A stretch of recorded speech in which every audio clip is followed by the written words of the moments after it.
Welcome students. In the fifth part of the topic 11, that is the work and energy, today we are going to learn about the non-conventional source of energy, or other name of this type of energy are called as a renewable type of energy. Okay.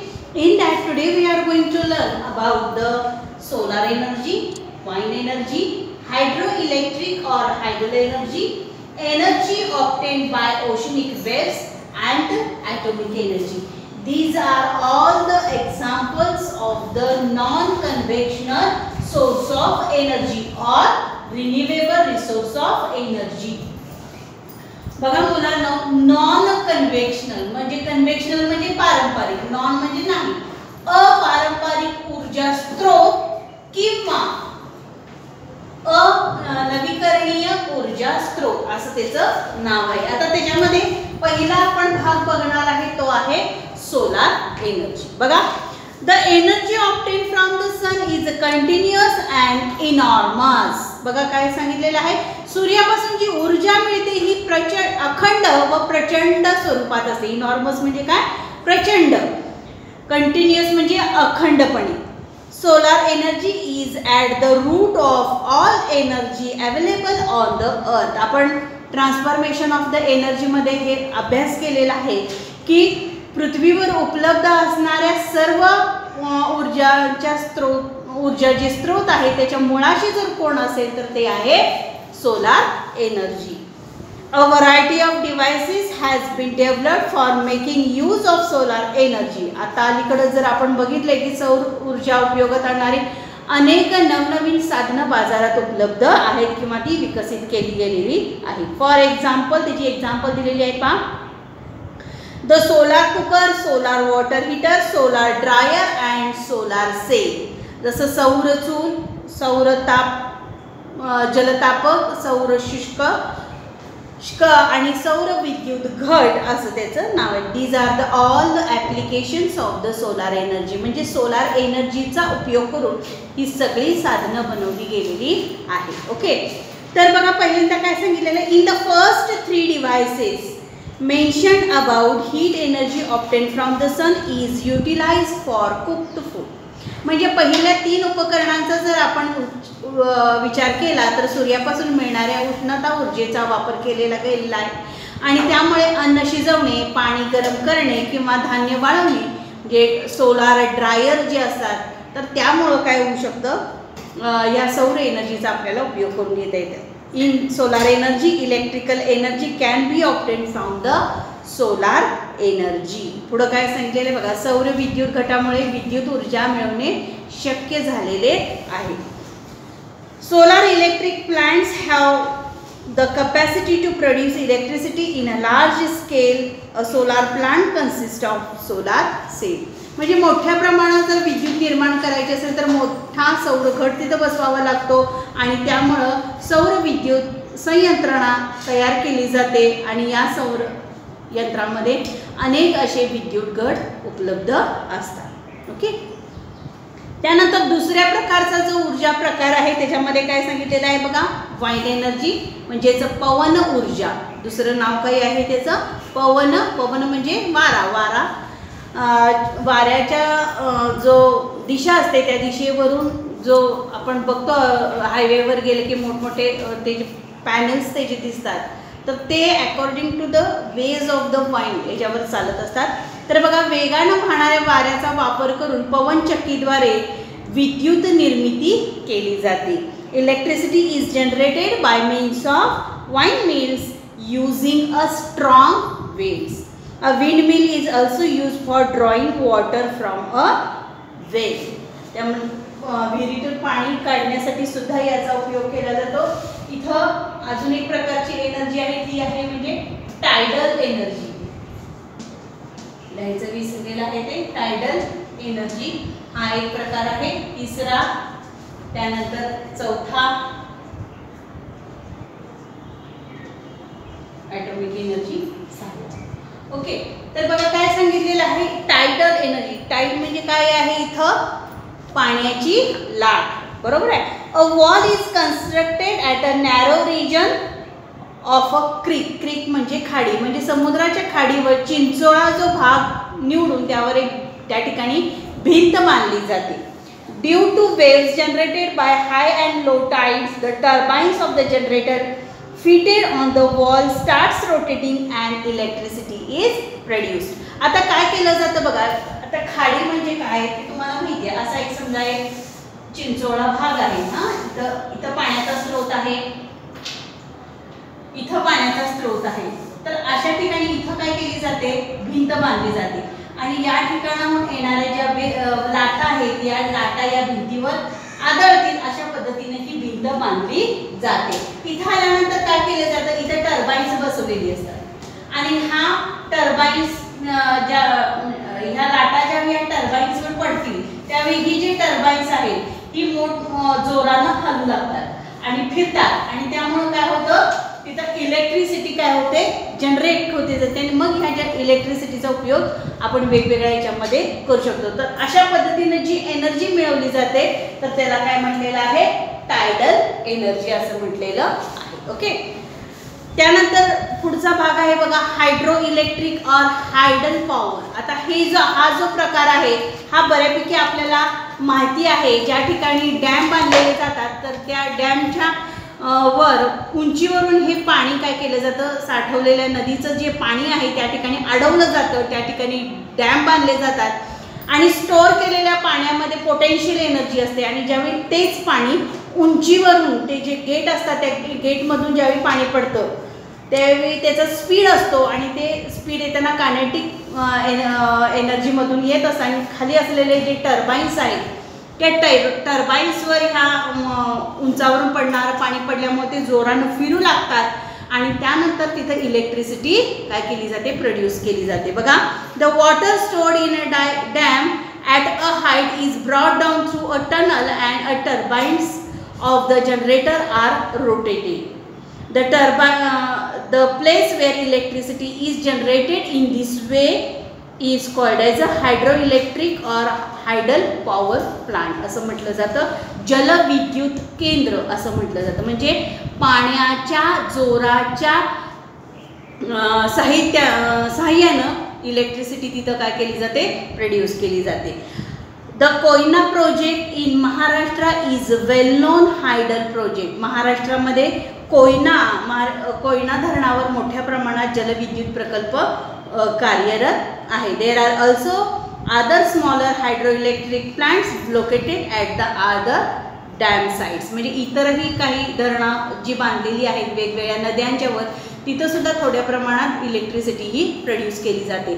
पण मोठ्या प्रमाणात कोयना, महाराष्ट्रातील कोयना हे जे ठिकाण आहे त्या ठिकाणी मोठ्या प्रमाणात हायड्रोइलेक्ट्रिक पॉवर प्लांट्स आहेत आणि त्या ठिकाणी जलविद्युत केंद्र आहे आणि त्यामुळे तिथं हे केली जाते, विद्युत निर्मिती केली जाते. त्यानंतरचा भाग आहे बघा, energy obtain from oceanic waves.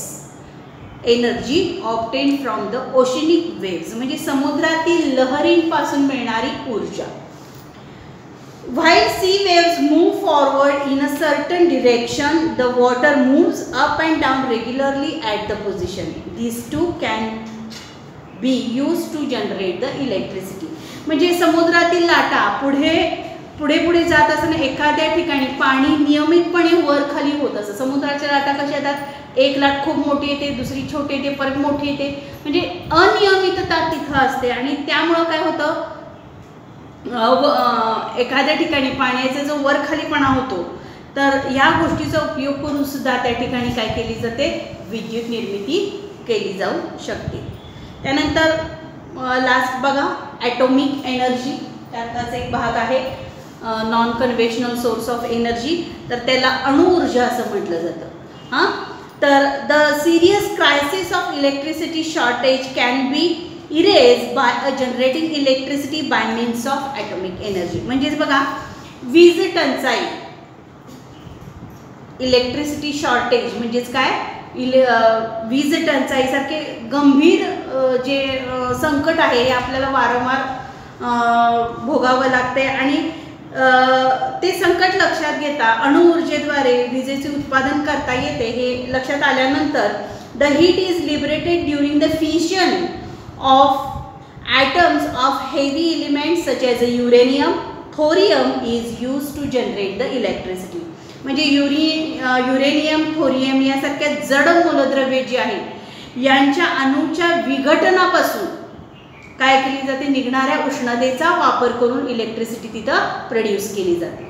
तर त्या ह्या ठिकाणी हे जे दोन किरणोत्सारी मूलद्रव्ये वापरलेली आहेत ती आहेत का कोणती, युरेनियम आणि थोरियम. यांच्यातून जी उष्णता बाहेर पडते ह्या उष्णतेचा उपयोग करून काय केलं जातं, इलेक्ट्रिसिटी प्रोड्यूस केली जाते. तर त्याला काय म्हटलेलं आहे, ॲटॉमिक एनर्जी असं म्हटलेलं आहे. लक्षात आलं का बघा.